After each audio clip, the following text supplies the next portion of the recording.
ya pemilihan kepala daerah tahun 2024. Kemudian yang kedua mensukseskan pemilihan legislatif 2024, dan yang terakhir mensukseskan pemilihan presiden 2024 di mana AHY Agus Harimurti Yudhoyono itu adalah presiden. Itulah Indonesia Emas 2024. Itu harapan kami sebagai ketua DPC Partai Demokrat Denpasar.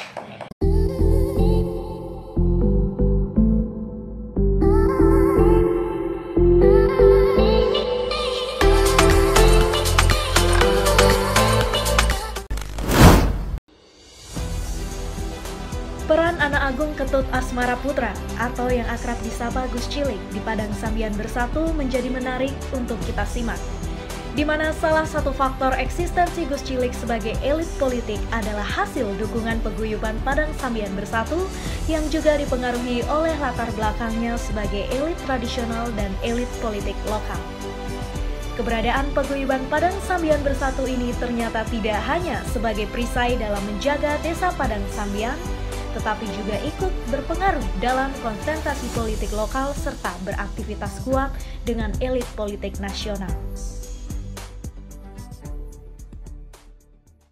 Halo pemirsa, berjumpa lagi dengan saya Gusti Ayu Istri dalam acara Ngopi, Ngobrol Asik, Topik Terkini. Dan di sini saya sudah bersama salah satu narasumber kita yang merupakan salah satu tokoh nasional dan berasal dari Desa Padang Sambian.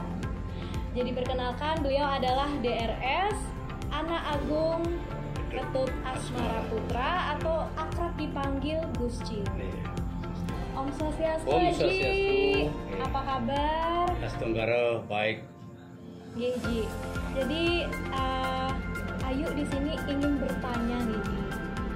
Aji kan akrab dipanggil Gus Cilik. Aji bisa ceritakan nggak sih kenapa bisa dipanggil Gus Cilik? Itu siapa yang menamakan? Apakah teman-temannya dulu atau gimana sehingga sekarang sudah dikenal oleh masyarakat luas, terutama orang-orang di Kota Denpasar? Ya baik ya, nama Gus Cilik itu diberikan oleh paman saya. Kebetulan dia adalah tokoh di masyarakat Padang Sambian, Agung Ademejo ya, tokoh politik juga. Ya sekian periode juga menduduki jabat DPR di Kota Denpasar. Ya, diberikan nama Gus Cilik karena saya pada waktu itu dari kecil itu SD, SMP juara terus main catur. Wow, luar biasa sekali. Jadi Gus Cilik itu adalah sepion ya. Ya. Oh begitu. Kebetulan tubuhnya juga kecil kan, cilik gitu. Oh gitu. Ya, mungkin seperti itu. Kecil-kecil cabai rawit. Iya, baik ya. Pas sekali kan. Iya, Ji. Terus Ji, Aji kan sekarang nih jabatannya ada banyak ya, saya dengar-dengar nih, Ji.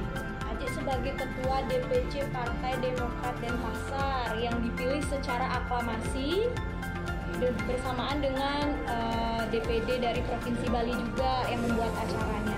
Terus Aji juga merupakan wakil ketua DPRD Kota Denpasar. Itu bisa diceritakan nggak, Ji? Struggle-nya atau perjuangan Aji itu gimana memimpin di dua organisasi seperti itu? Mendapat dua jabatan itu bagaimana rasanya, Ji? Pengalamannya gimana? Baik, kita mau pimpin dalam organisasi itu tentunya sesuai dengan aturan organisasi, kita jalankan dengan baik dan benar, baik di Dewan Pimpinan Cabang Kota Denpasar dalam organisasi partai ya, walaupun dan di sebagai pimpinan di Dewan ya, itu kita sesuai aturan, bekerja dengan baik dan serius dan ikhlas. Kemudian juga dengan saya juga ketua Padang Sambian Bersatu. Wow, luar biasa sekali pemirsa. Bankamda, ya Badan Keamanan Desa. Badan Keamanan Desa. Karena ketulusan untuk menjaga keamanan desa ya, dengan mengabdi kepada desa. Sama juga di politik juga kita ya mengabdi dasarnya, bukan cari uang. Ya, gitu. benar. Kira-kira ya. Saya bisa bertemu dan ngobrol langsung ini pemirsa dengan salah satu tokoh yang memang sangat luar biasa sekali. Oke Ji, terus yang mau tanya nih, Aji kan dikenal juga nih sebagai tokoh elit tradisional dan elit politik lokal. Itu gimana Ji ceritanya, bisa nggak Aji ceritain gimana pengalamannya Aji di sana dan juga bagaimana peran Aji sebagai elit tradisional dan elit politik lokal? Ya, seperti saya sampaikan tadi bahwa sebagai elit tradisional adalah mewakili 14 banjar adat, 21 banjar dinas. Wow. Itu ya, walaupun kecil kita tanggung jawab untuk keamanan desa tradisional. Ya, keamanan desa untuk menjaga keamanan nyaman sehingga masyarakat bisa berusaha dengan nyaman, aman. Ya, kalau tidak aman bagaimana berusaha? Ya, benar. Sehingga dalam perekonomian, keamanan desa kita bisa menjaga. Ya, mantap Ji. Lah sebelumnya juga saya dengar-dengar Aji itu dulu seorang guru matematika dan juga guru biologi. Aduh, ini mata pelajaran yang saya suka dan saya tidak sukai juga ini. Saya suka biologi juga Ji, tapi saya benci banget matematika. Sama, saya juga masih di bangku SMP juga tidak suka matematika. Ya, setelah kita pelajari matematika itu tidak sulit-sulit amat. Walaupun ya banyak siswa yang membenci itu, termasuk saya dulu masih bangku SMP. Kemudian tapi saya fokus di biologi. Biologi, belajar, mengajar biologi. Ya, sempat mengajar di Karangasem. Karangasem. Ya, jauh sekali. Kemudian di SMP Negeri 7 Denpasar. Sampai tahun 2012. Ya, saya mohon pensiun muda. Ya, akhirnya terjun ke politik. Gitu. Tapi menarik sekali ini Ji, karena kan dari seorang guru bisa terjun ke dunia politik. Itu tantangannya apa aja Ji? Apa aja yang sudah Aji lewati selama masa-masa itu? Tentunya lebih banyak tantangannya di politik. Kalau di sekolah mengajar siswa itu cukup kita berhadapan dengan siswa itu sendiri ya. Ya, ada dinamikanya juga, ada keluh kesahnya, ada juga pengalaman yang baik juga, di mana siswa ada yang pintar, ada yang kurang pintar ya. Ya, sehingga ya sulitnya yang ngajar yang kurang pintar. Kebetulan saya juga mengajar di PGRI itu. Ya, di mana siswa-siswa yang bukan semuanya ya, kebanyakan lah kalau kita ngajar di PGRI, tentunya kan yang sesuai dengan penjaringan masuk sekolah itu kan siswa yang NIM-nya kurang, itu pertama itu, sehingga kita ya lebih berat lah lagi sedikit untuk mengajar di PGRI daripada di negerinya. Begitu pengalaman saya, itu tidak tahu lah guru yang lain ya, pengalaman pribadi. Kemudian terjun di dunia politik lebih banyak lagi tantangannya. Ya, maksud dan tujuan saya untuk terjun di dunia politik ya, sebelumnya jadi guru, kemudian pensiun muda 2012 terjun di politik karena kita banyak kesempatan untuk mengabdi di masyarakat. Ya, bukan di bidang politik saja. Ya, bidang ekonomi, terjadi keamanan, lebih banyaklah kita mengabdi di politik, lebih banyak kesempatan daripada di bidang pendidikan saja. Ya, boleh di politik juga di pendidikan, tapi banyak hal-hal juga kita bisa komunikasikan, sampaikan dengan masyarakat. Luar biasa sekali ya dedikasinya Ji. Terus Ji, saya juga mau nanya nih, kan Aji sebagai elit tradisional dan sebagai elit politik yang dikenal religius Ji, itu Aji bagaimana menyikapi antara dunia politik dan juga religiusnya Aji? Saya rasa dunia politik dengan religius itu ada hubungannya. Ya, menurut saya. Ya, mungkin saya dikenal dengan dunia religius karena ya bukan promosi ya. Karena disebutkan di sini sebagai balian gitu ya. Artinya mau memohonkan orang yang yang sakit lah ya, untuk dioperasi secara tradisional. Karena kebetulan ayah saya turun temurun adalah seorang balian, seorang dukun ya. Walaupun saya tidak sesakti beliau, tapi ya untuk mendoakan dengan tulus ikhlas. Kan tidak ada orang sakti, karena semuanya kuasa Tuhan. Ya, mujizat dari beliau. Kalau berkenan beliau menyembuhkan, ya sembuhlah. Ya, bahasa Islamnya mungkin kun fayakun, terjadilah kalau kita berdoa dengan tulus ikhlas, mendoakan orang sembuh, lagi susah. Dan ada orang yang kejiwaan dan sebagainya, astagfirullah. Ya, banyak juga yang bisa kita sembuhkan. Nah, hubungannya dengan politik jelas itu. Dalam dunia politik mungkin masyarakat tahu, masyarakat luas juga tahu bahwa politik itu keras sekali ya. Tidak ada yang abadi, baik kawan lawan.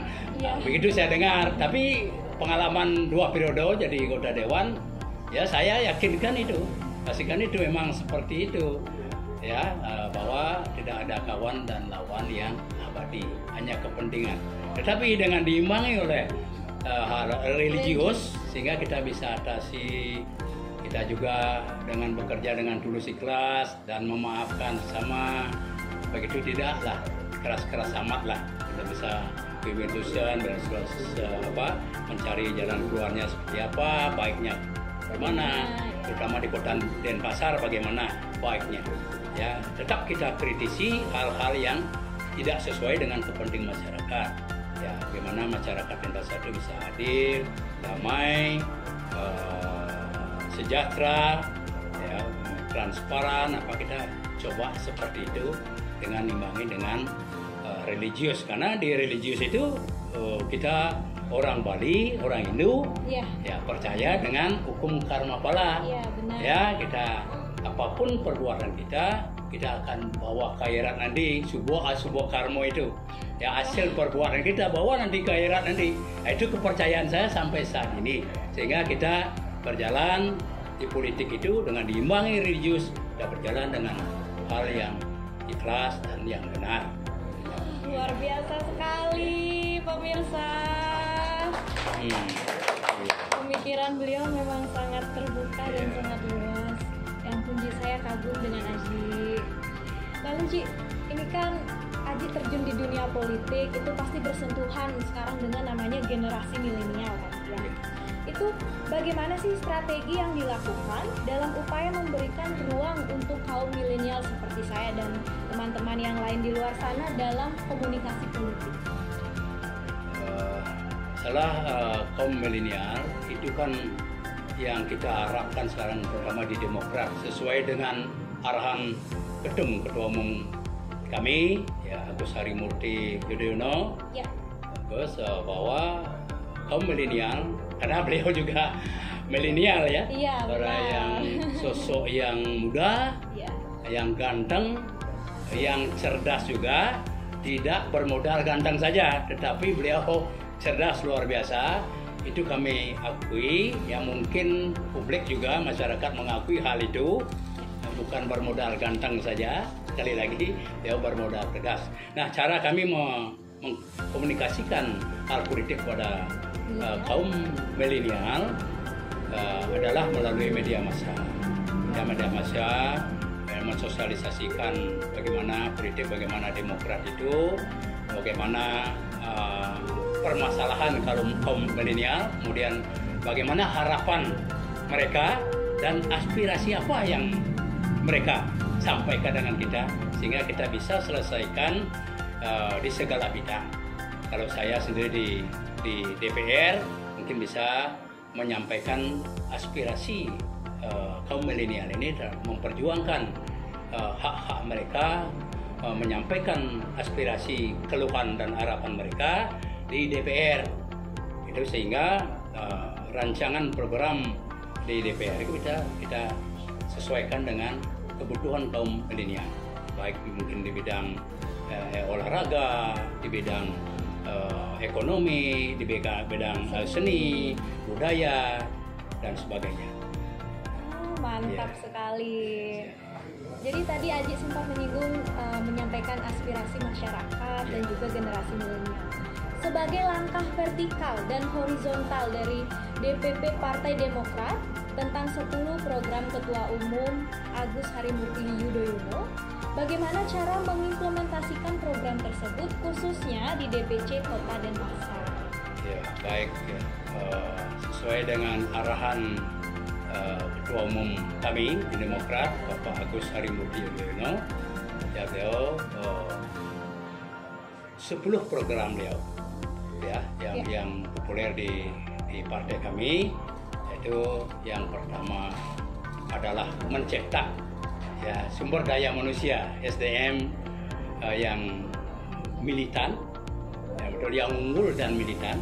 Itu. Yang kedua adalah untuk meningkatkan kepemimpinan dan manajemen yang efektif. Kemudian adalah yang ketiga, masalah itu adalah memodernisasi Partai Demokrat ke arah yang smart partai, ya, partai yang cerdas. Ya, yang keempat adalah meningkatkan juga komunikasi politik yang efektif di segala lini. Kemudian yang kelima adalah meningkatkan program-program pengabdian kepada masyarakat. Itu bisa tertentu, bedanya program terhadap penyemprotan, ada desinfektan pada saat kita COVID-19 dan sebelumnya ada demam berdarah, kita penyemprot fogging. Bisa kita lihatkan nanti gambar-gambar saya sedang menyemprot dan sebagainya, ya, untuk memutus rantai COVID-19. Sudah kita lakukan pemberian sembako pada sebagainya. Itu adalah arahan Ketua Umum Partai Demokrat yang luar biasa. Itu yang kita lakukan di di DPC, Dewan Pimpinan Cabang. Kemudian untuk menambah juga memotivasi masyarakat konstituen, memperluas konstituen. Dan yang penting lagi ini kaum milenial ini, memenangkan suara ya kaum muda ini milenial, bonus demografi. Yang kemudian yang tidak kalah pentingnya adalah mensukseskan pemilihan kepala daerah tahun 2024. Kemudian yang kedua mensukseskan pemilihan legislatif 2024, dan yang terakhir mensukseskan pemilihan presiden 2024, di mana AHY Agus Harimurti Yudhoyono itu adalah presiden. Itulah Indonesia Emas 2024. Itu harapan kami sebagai ketua DPC Partai Demokrat Denpasar. Iya, luar biasa sekali ya, Ji, ya, bisa berbincang dengan Aji. Baik, sebelum kita menutup acara hari ini, saya ingin bertanya sekali lagi, apa sih harapan Aji ke depannya untuk Bali, dan bagaimanakah harapan Aji ke depannya juga untuk DPC Partai Demokrat tersebut? Pertama, karena saya di Denpasar sebagai Ketua DPC Partai Demokrat Denpasar, tentunya sesuai dengan misi kami adalah di mana Denpasar itu Denpasar yang adil, ya, demokratis Denpasarnya, kemudian damai dan sejahtera. Semua program yang pro masyarakat kita akan perjuangkan sehingga Denpasar itu sejahtera.